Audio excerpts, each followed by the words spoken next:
But remember এটা কোনো guarantee নাই, ঠিক আছে? এটা হতেও পারে, সাপোর্টটা আপনি পেতেও পারেন, নাও পেতে পারেন। মানে স্পন্সরশিপের একটা সুযোগ এসছে, সেক্ষেত্রে আপনাকে কিন্তু যথাযথ নিয়ম মেনেই ওই চাকরিটা কনফার্ম করতে হবে, মানে আপনার সেই কোয়ালিটি থাকতে হবে। So you have to crack the interview. আপনাকে ইন্টারভিউ প্রসেসের মাধ্যমেই যেতে হবে, রিক্রুটমেন্ট প্রসেসের মাধ্যমেই যেতে হবে। সো আপনার ইংলিশ স্কিল ভালো থাকতে হবে অবশ্যই, এবং আপনার কমিউনিকেশন স্কিল ভালো থাকতে হবে। তো আপনাদের যাদের এখনও পর্যন্ত ইংলিশের সমস্যা আছে অথবা কমিউনিকেশন স্কিলসে গ্যাপ আছে, প্লিজ আপনারা আপনাদের স্কিলটাকে একটু ডেভেলপ করেন, ইংলিশটাকে ভালো করেন।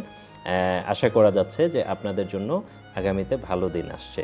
সো আপনাদের প্যানিক হওয়ার কিছু নেই। যারা কেয়ার ভিসায় আছেন, এখন আর 60 ডেজ কার্টেলমেন্ট নোটিশটা পাবেন না, আপনারা আরও এক্সট্রা সাপোর্ট পাবেন। There is a chance to get the free sponsorship. I hope this video helps you. আশা করি এই ভিডিওটা আপনাদের কাজে লাগবে।